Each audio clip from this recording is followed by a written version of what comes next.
obrigado. É uma honra e um orgulho receber uma pessoa tão importante como o senhor. Eu queria parabenizar a sua coragem de estar aqui para poder passar para a população o que significa um aborto no corpo da mulher. Muito bem-vindo. Obrigado, deputado. Boa tarde a todos e todas. Falar com o médico obstetra e você tirar a vida de alguém é uma... Falar para o médico obstetra que você vai tirar a vida de alguém é uma coisa extremamente complexa para nós entendermos, porque nós obstetras temos a missão de preservar duas vidas que são a mãe e o feto. Enquanto ele está no peito do útero, feto, até 12 semanas, aliás, até 9 semanas, com 9 semanas ele chama-se embrião, com características estruturais do fólogo. Mas o coraçãozinho do feto, ele começa a bater com 5 semanas de gestação. E um dos critérios, o mais usado para a morte do ser humano, é a parada do batimento cardíaco. Ou seja, a partir de 5 semanas, qualquer intervenção que faça com que esse feto pare o seu coração é a causa de morte. O aborto provocado tem vários cenários, vários matizes. E o principal é o dano emocional que ele faz a mãe que provoca o aborto. Ela fica com uma cicatriz emocional extremamente importante, difícil de sair, mesmo quando ela tem outras gestações, mesmo quando ela já acabou de dar à luz, ou seja, quando ela tem um filho que repôs aquela perda provocada. Isso, vocês não têm ideia o dano emocional que causa a parte psicológica de uma mulher.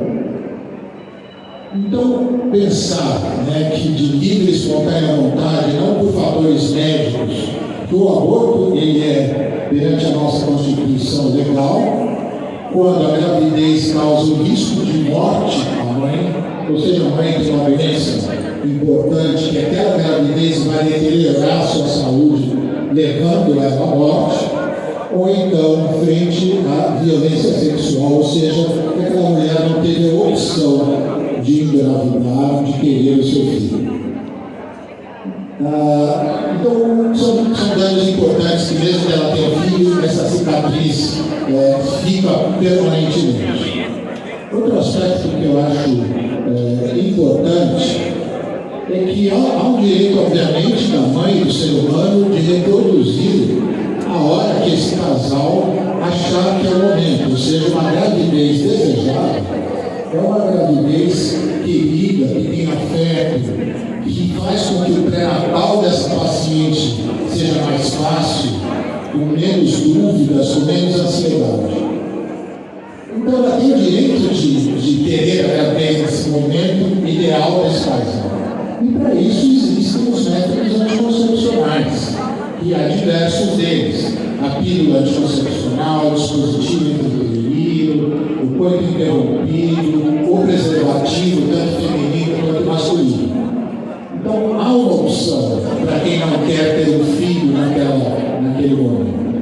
A falta de responsabilidade frente à noção desses métodos anticoncepcionais que acaba gerando uma gestação não desejada e o ato de você tirar a vida de um inocente ainda dentro do ventre materno.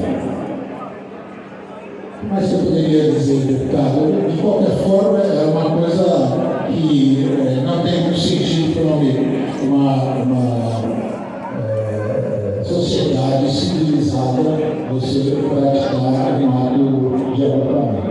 Usar, criar, na verdade, uma forma de evitar, ou seja, de programar essa gravidez no momento ideal para que mais ele poderia dizer, traduzindo em poucas palavras, não ao aborto. A nossa sociedade não aceita o aborto. E ainda mais, pessoal, eu queria conversar com vocês um pouquinho sobre isso, porque é muito importante. Vejam só, eu fui eleito como deputado estadual para poder ser um representante de vocês dentro do estado de São Paulo. Vocês elegeram também deputados federais e senadores para poder ser essas pessoas que representem os senhores lá em cima do governo federal. Por que essas importantes pautas devem ser votadas pelo Supremo Tribunal Federal? Não há nenhum motivo para isso. Então esse é o primeiro ponto. E não estamos aqui para atacar o Supremo Tribunal Federal, para atacar uma pessoa física, mas sim para que a gente faça cumprir a nossa Constituição. E a nossa Constituição é clara. São deputados e senadores que representam o voto de cada um dos senhores nessas pautas. E nós tivemos uma coisa muito legal que aconteceu, e aí, independente do que nós achamos dessas pessoas, de tudo que vivemos no passado, nós temos que agradecer ao presidente do Senado, Rodrigo Pacheco, pois ele se levantou para dizer não, isso não vai ser votado lá, vai ser votado aqui na casa. E também ao presidente da Câmara de Deputados, Arthur Lira, que deram as mãos para que a gente não tivesse aprovado o aborto, senão já estaria aprovado. E hoje nós conseguimos levar essa pauta importante para dentro do Congresso. Então nós estamos no caminho certo e é a força da população mostrando a sua voz, não tendo medo. Nós não temos que ter medo de estarmos nas ruas. Tirem isso da cabeça de vocês. Eu quero que o Brasil saiba, não tenham medo de voltarem às ruas.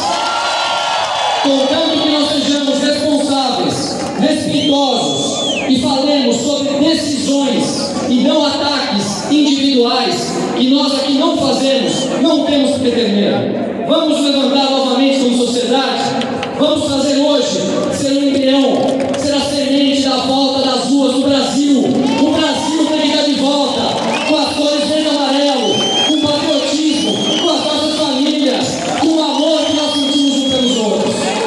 Eu estou muito satisfeito de estarmos aqui. Somos poucos, mas seremos em breve nisso.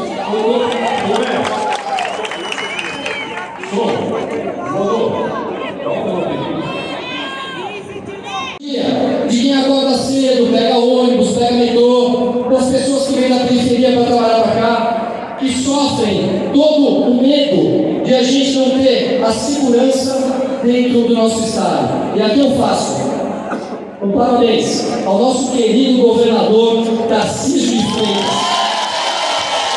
ao nosso querido secretário de Segurança Pública, um guerreiro, Guilherme Derrite. A uma das pessoas mais especiais que eu conheci na minha vida, que é o Coronel Cássio, responsável pela Polícia Militar do Estado de São Paulo. O doutor Arthur, que é responsável pela Polícia Civil. Esses jovens se levantaram, deram suas caras para bater. Veja o que aconteceu no Guarujá. Pela primeira vez, nós tivemos uma equipe junto com o governador e falou: não, gente, aqui não. Foram para cima, prenderam bandidos, montaram uma operação policial e se levantaram com tudo o crime organizado do Estado. Então nós temos que tirar o chapéu para as pessoas hoje que estão no Estado de São Paulo. Nós somos uma ilha perto do Brasil, uma ilha. E nós vamos ser exemplo e vamos mostrar para essa nação a diferença de um Estado por pessoas sérias comparado ao que está sendo feito no governo federal. Eu vou passar a palavra agora para o doutor Otacílio Guimarães, advogado e membro do movimento Escolhidos por Deus, que vai falar um pouquinho sobre a questão jurídica que está acontecendo agora no país. Muito bem-vindo, doutor Otacílio. Obrigado, André. Obrigado a todos. Boa tarde, família patriota. Nós, do movimento Escolhidos por Deus, estivemos aqui na Paulista em 3 oportunidades antes dessa data. E hoje é uma satisfação, e eu me sinto muito feliz novamente, e junto da minha família, minha esposa, meu filho, um outro filho que eu considero também aqui, e junto, vendo várias famílias aqui presentes. E a importância da gente ocupar o espaço público que é direito nosso. Hoje, tem muitas pessoas que estão com medo de vir para a rua. E por que esse medo? Porque estão vendendo uma ideia que não é verdadeira. Nós estamos sofrendo represálias por pensar, por falar. Vejam, estão tentando tirar um direito inalienável, que é de nascer. Vejam, estão tentando dizer para nós que o aborto, ou seja, o extermínio de uma criança no ventre da mãe, é algo aceitável. Vocês sabiam? A nossa legislação, ela já deixou claro casos excepcionais em que você pode, um médico, um juiz, ele vai analisar o caso e é possível, de repente, você ter que tirar a vida de um neném, de um bebezinho. Mas são casos excepcionalíssimos. E nesses casos, o que é mais importante para vocês perceberem é o seguinte: quais são os valores para que se chegue a essa decisão? Valores jurídicos, bem jurídicos tutelados, para que você possa tirar a vida de um neném no seio do ventre da sua mãe. Vamos analisar o primeiro deles? Para salvar a vida da mãe. Então, veja, é uma vida que está em perigo. Então, às vezes, aquele neném, às vezes há uma necessidade porque a mãe pode morrer. Então, você tem uma vida por uma vida. E é difícil demais a sociedade aceitar essa situação, escolha. Mas, então, o legislador entendeu que neste caso específico, vida por vida, se justificaria ainda, em casos excepcionais, desde fundamentado, juridicamente e aceitável também moralmente. A igreja tem vários aqui, nós somos um povo cristão. Cristãos católicos, evangélicos e outras religiões também, seitas que aceitam Cristo como nosso Salvador.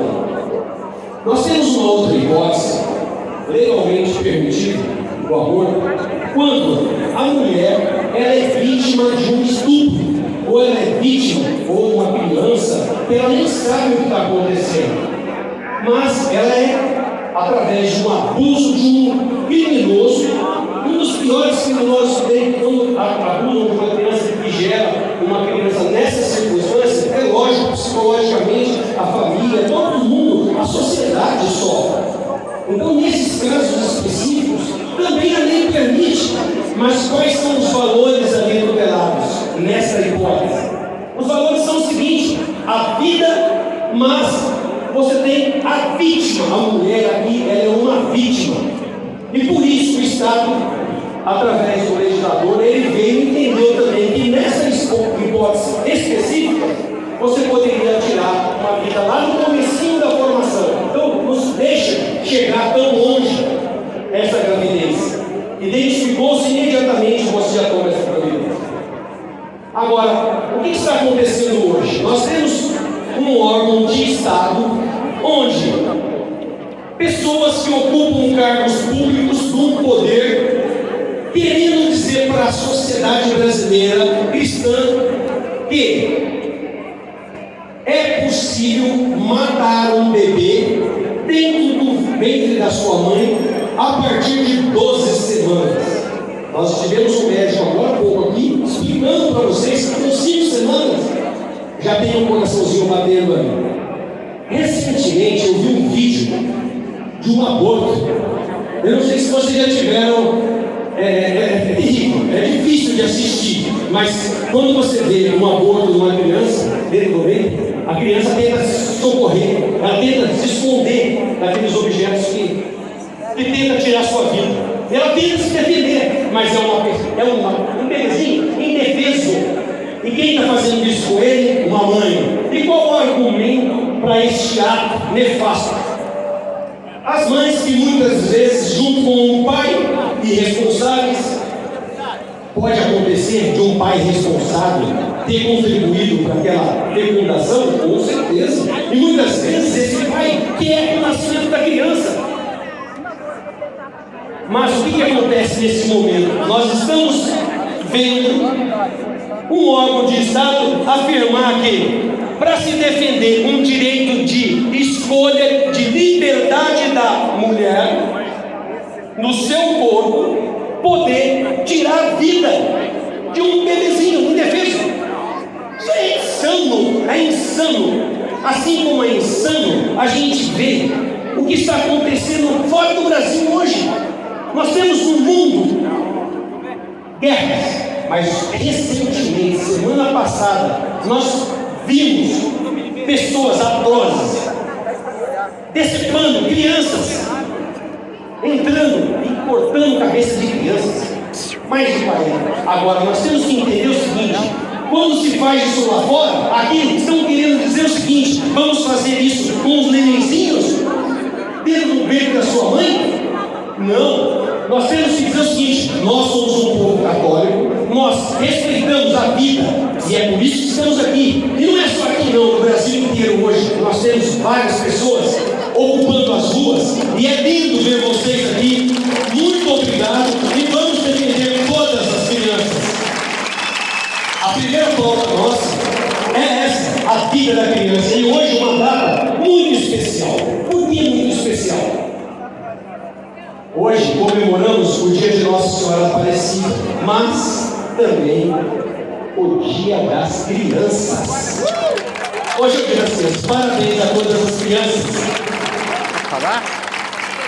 Tem alguma criança aí? Eu quero levantar a mão. Quem é criança? É isso aí. Pessoal, hoje eu vim pra cá com meu filho, aqui meu filhinho, e o outro filhinho também que eu considero, né? Essas duas criancinhas aqui estão sempre juntos de mim. E eles vinham, nós paramos para almoçar, e eles falavam, e ficavam brincando com a gente. Aí eu falei assim: olha, belas crianças vocês têm. E é isso, o espírito nosso é um espírito de criança. E eu ouvi também uma passagem que Jesus, ele é questionado. Ele é questionado. O que seria a salvação? E Jesus pega uma criança e traz essa criança perto dele e fala: o dia que você tiver a inocência desse ser aqui, ó, dessa criança, você já tem a solução para ser salvo. Então, sejamos crianças sempre. Vamos respeitar. E precisamos disso. Precisamos que cada um de nós e cada um de vocês aqui presentes seja um multiplicador. Um multiplicador. Vamos trazer outras pessoas para as ruas. Porque aqui nós temos segurança. Nós temos um governador aqui no estado. Temos aqui um vereador que trouxe para vocês informações importantíssimas. Porque nós temos segurança pública no estado de São Paulo. Eu digo isso com maior satisfação. Porque eu fui policial militar do estado de São Paulo por mais de 9 anos. E nós, no estado de São Paulo, sempre respeitamos a sociedade, respeitamos os direitos das pessoas. E a polícia de São Paulo está de parabéns. São merecidos os parabéns para vocês, policiais militares de São Paulo. E nós contamos com vocês sempre, hoje e sempre. Muito obrigado novamente. E feliz demais. Aliás, eu gostaria só de fazer acrescentar um ponto para vocês a respeito do caso que eu vivi. Eu gostaria que minha esposa viesse aqui perto agora um minutinho. Pessoal, eu e minha esposa tivemos uma oportunidade. O nosso primeiro filho, com 3 meses, ele não conseguiu sobreviver. E foi natural. Mas eu digo para vocês, aquela situação foi muito difícil para mim e para minha esposa. E às vezes a gente não sabe os desígnios de Deus. Mas eu digo para vocês, aquilo fez com que eu e a minha futura esposa, que hoje estamos há 30 anos juntos, criamos um laço de união tão forte, mas tão forte, que fez que Deus nos abençoou e pudéssemos ter mais 2 filhos. Além desses 2 filhos, criamos outras crianças também que não eram nossos filhos. E até hoje temos pessoas próximas da gente que consideramos como filhos. Mas eu digo para vocês, deve ser muito triste para uma mãe ou para um pai que escolheram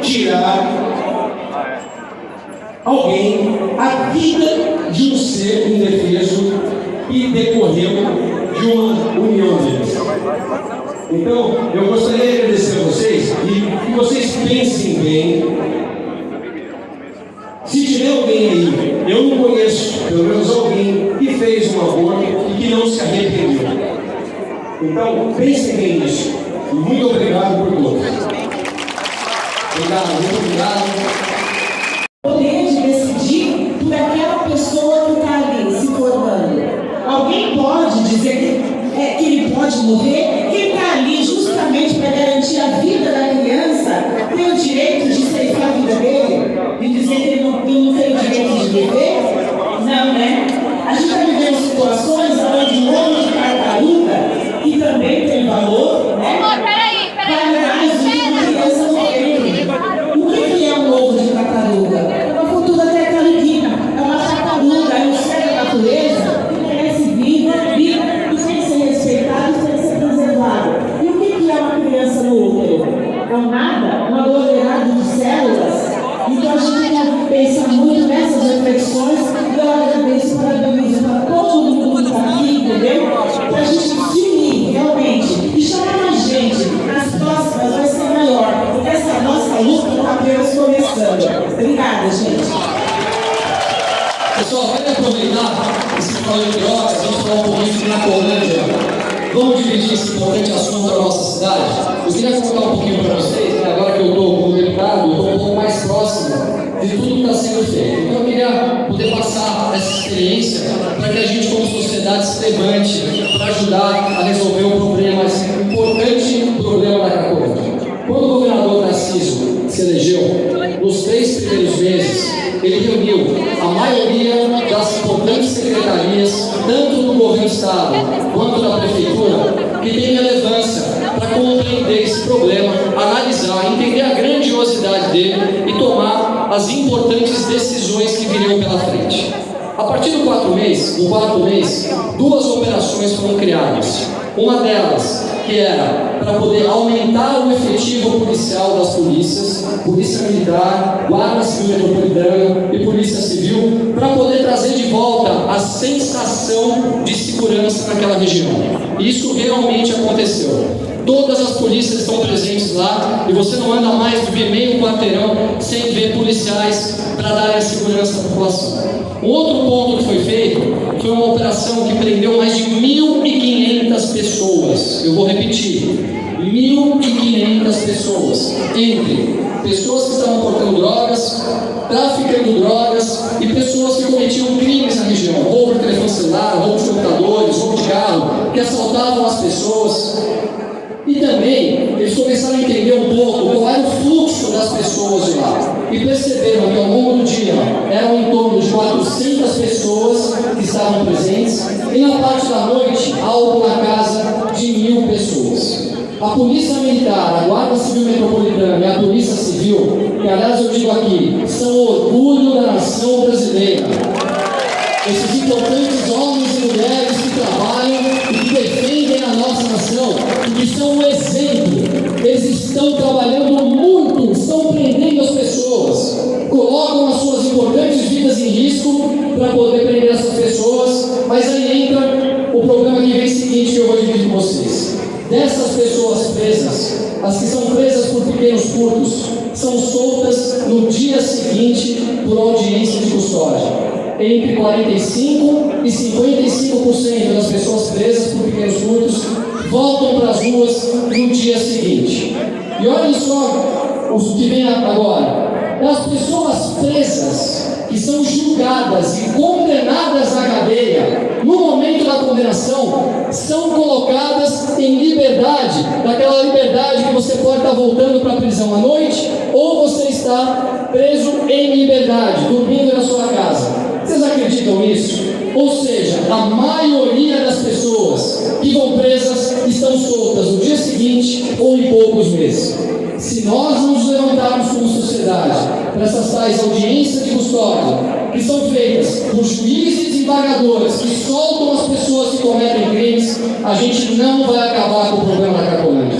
Essa, eu acho, uma das maiores missões que nós temos. Eu cheguei a pegar casos de pessoas que foram presas e soltas mais de 30 vezes.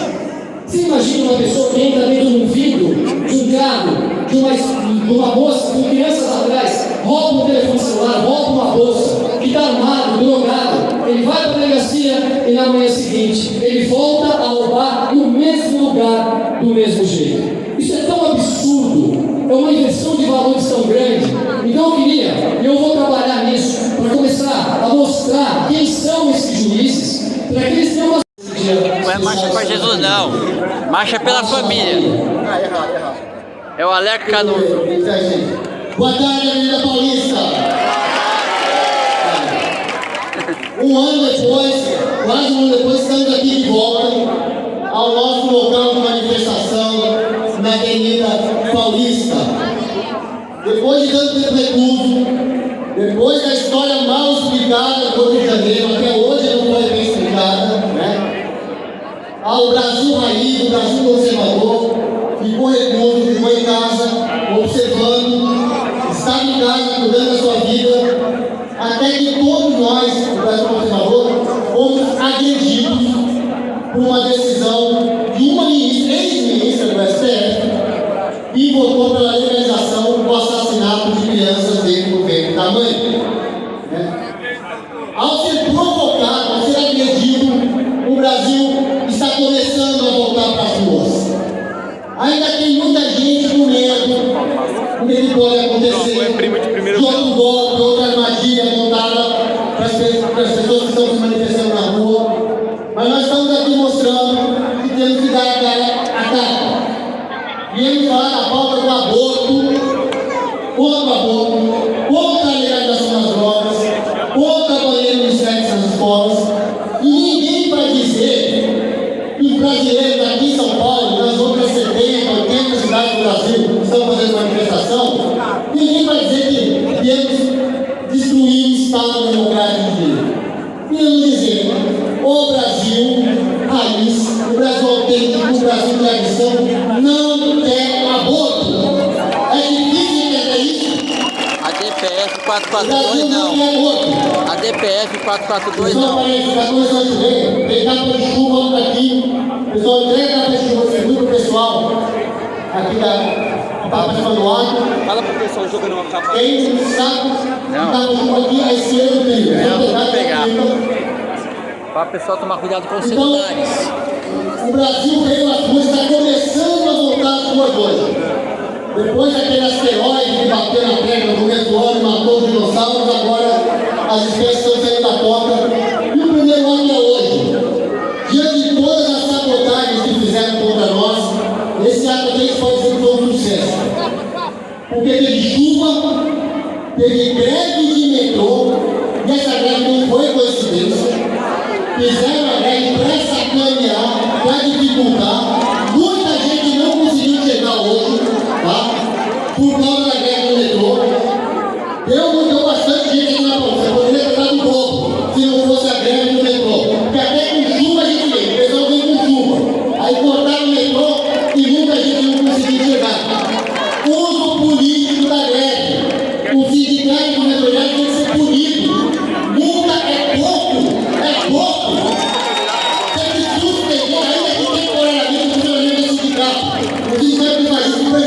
Não só os manifestantes fizeram de hoje, mas toda a cidade de São Paulo, quem queria vir, queria encontrar na manifestação, e queria fazer uma outra coisa, não tinha metrô, porque está sendo feito um uso político da greve. Eles não estão organizando por mais salário, melhores condições de trabalho, não. Estão fazendo greve para dificultar que as pessoas cheguem à Paulista. É um desvio de função absurdo. É por esse tipo de atitude que a sociedade brasileira toma uma parte como todo, olha para esse sindicato, são todos sindicatos assim, são todos que fazem assim, será? Então o sindicato dos metrolheiros de São Paulo tem que ser exemplarmente punido. Já tomaram uma multa a semana passada, porque fizeram uma greve contra o governo do Tarcísio. Não greve por melhor salário, greve contra a privatização do metrô. Eles também não é motivo para fazer greve. E agora, outra greve tem que ser punido com multa mais pesada ainda pelo que aconteceu. Então o Brasil está começando a voltar às ruas hoje. Aliás, já vem começando.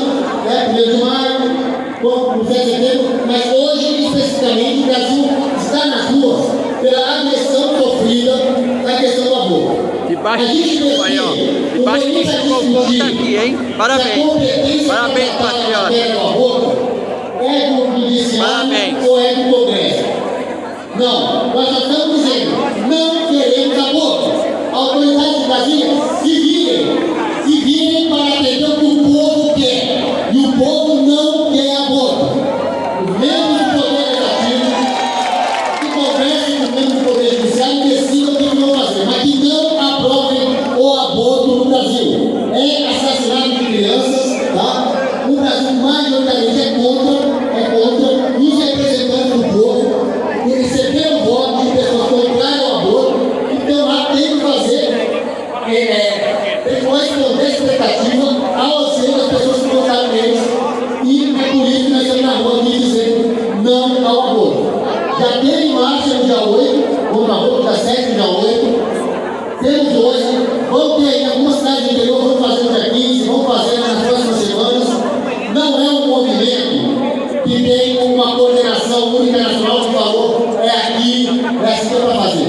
É uma coisa espontânea, que foi botando de baixo para cima, foi botando as pessoas, as famílias, dizendo, olha, temos que voltar para onde não dá, vamos fazer alguma coisa, e as pessoas vão se juntando, se tomando, e chegou nesse movimento aqui, dia 15, que não acaba aqui, e não acaba, porque essa luta contra o aborto não é uma corrida sem meta, é uma maratona. Várias vezes tentaram aprovar aborto no Brasil. E várias vezes já saímos no passado para dizer não ao aborto. Estamos dizendo não mais uma vez nesse 12 de outubro. E vamos voltar às ruas quantas vezes forem necessárias para dizer não ao aborto, quantas vezes forem necessárias. Somente a movimentação para o aborto já fez os aborteiros recuarem. A ex-ministra Rosa Weber, antes de aposentar, não funcionou na entrada, mas funcionou na saída. Uma vergonha. Manchou a biografia dela ao deixar esse voto a favor do aborto.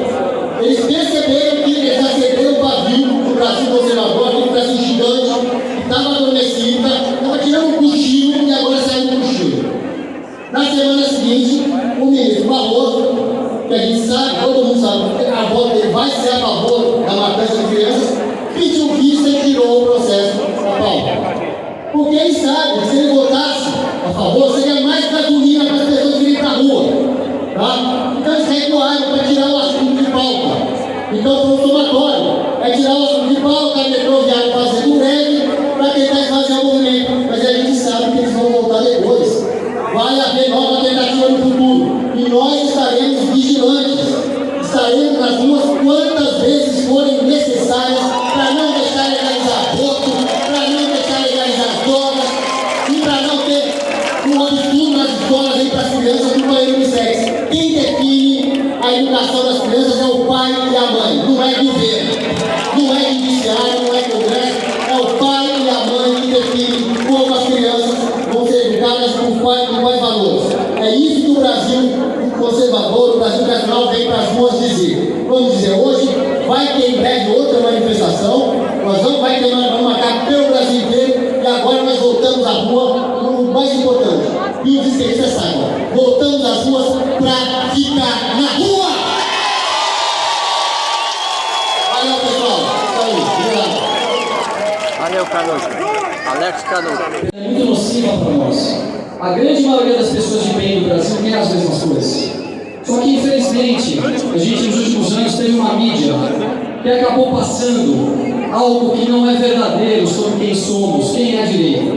Nós somos pessoas que trabalham, que acordam cedo, que valorizam os outros, que geram riqueza, que têm respeito.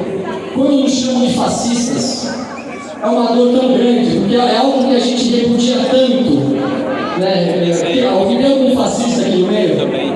Então, assim, é tão absurdo que a gente escuta, isso causa uma inversão de valores que está fazendo com que a nossa nação não se desenvolva.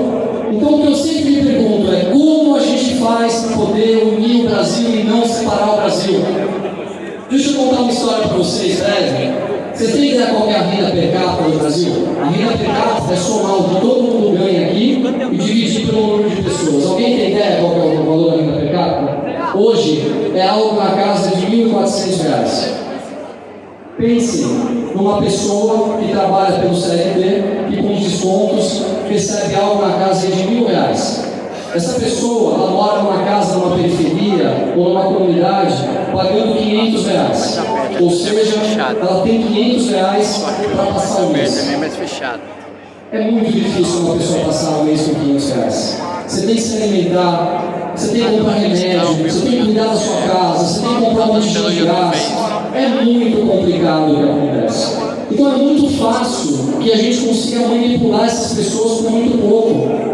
E a gente sabe que a única forma que a gente tem para poder desenvolver o país é com o trabalho, é criando riqueza para que ela possa ser distribuída. E é isso que a grande maioria dos empresários desse Brasil fazem, não aqueles ruins, os campeões nacionais, mas aquele empresário, dono da padaria, dono da farmácia, dono do boteco da esquina, dono do supermercado. São essas pessoas que geram emprego, que dão oportunidade. E quando a pessoa ela passa a ganhar um pouco mais, ela consome mais. Quando ela consome mais, nós temos a indústria que trabalha mais, os distribuidores que distribuem mais, o varejo que vende mais impostos são pagos e mais riqueza é dividida na nação. Então, se a gente quer realmente ajudar as pessoas menos favorecidas, não existe outro modelo no mundo que não seja o capitalismo. Me desculpe, nós não podemos transformar pessoas diferentes produtivamente em iguais. Qualquer país do mundo, o empresário é visto como um herói. Aqui no Brasil, eles passaram a falsa narrativa que o empresário é visto como um bandido. Essas pessoas que enfrentam as maiores cargas tributárias do mundo, burocracias, que se dedicam para conseguir fazer com que o país rode. Nós temos no Brasil o agronegócio, que é um orgulho da nação brasileira. E aí eu vou entrar num ponto importante, que é a parte de economia. A previsão de crescimento do Brasil nesse ano é algo na casa de 3%, não sei se vocês sabem disso. É um número muito significativo. E esse governo está se gabando, estamos crescendo 3%. Sabe por que nós estamos crescendo 3%? Porque 2% desse crescimento hoje vem do agronegócio. Das plantações que foram feitas no ano passado, que estão sendo colhidas agora e gerando riqueza agora. E esse 1% foi do equilíbrio fiscal que nós tivemos no ano passado, que nós não temos mais. Vocês entendem o que é o equilíbrio fiscal? Eu vou tentar explicar de uma maneira bem simples. O equilíbrio fiscal é que o país não gaste mais do que ele arrecada. Se vocês dentro das suas casas gastarem mais do que vocês arrecadam, vocês conseguem sobreviver? Não! O que vai ser feito? Vende um carro, financia um carro para pegar o dinheiro, colocar na conta e pagar o financiamento. A gente começa a buscar uma forma de financiar a nossa própria competência de não conseguir ganhar dinheiro, em vez de diminuir custo. E o que o governo passado fez? Diminuiu o tamanho do Estado. O nosso Estado cresceu de novo de uma maneira nunca vista. 39 ministérios contra 23 ministérios. As contas públicas, elas estão crescendo esse ano na previsão 8% acima da inflação. E se no ano que vem continuarmos com as mesmas políticas, devem crescer mais 8% em cima dos 8%. Isso aqui não tem como dar certo, gente. E qual é o caminho desse atual governo? Aumentar imposto. Fazer com que nós, que já pagamos impostos, os maiores do mundo, paguemos ainda mais impostos. Tem sentido isso? Então qual é o nosso papel como sociedade? Nos levantarmos. E veja bem, nós não estamos nos levantando para atacar alguém. Nós estamos nos levantando para pedir que seja feito o que é certo no nosso país. Medidas totalmente impensadas estão acontecendo. Dinheiro sendo jogado fora em viagem. Dinheiro sendo jogado fora em shows eróticos dentro do Ministério da Saúde. A gente não pode permitir. E é por isso que eu digo, nós não podemos ter medo de virmos aqui para Paulista e colocarmos as nossas vozes. Nós não estamos atacando instituições. E eu digo para vocês aqui, eu valorizo a instituição Supremo Tribunal Federal. A instituição é importante. O nosso problema não é a instituição, são as decisões tomadas. Decisões que soltaram todas as pessoas que foram presas Eduardo Cabral.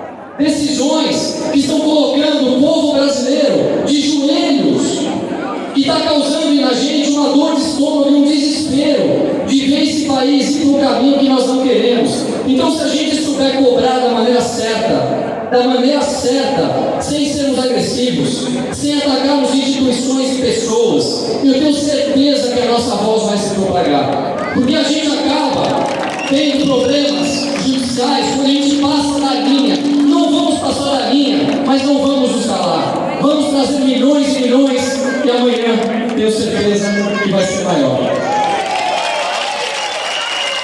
Eu vou passar a palavra para o Alex.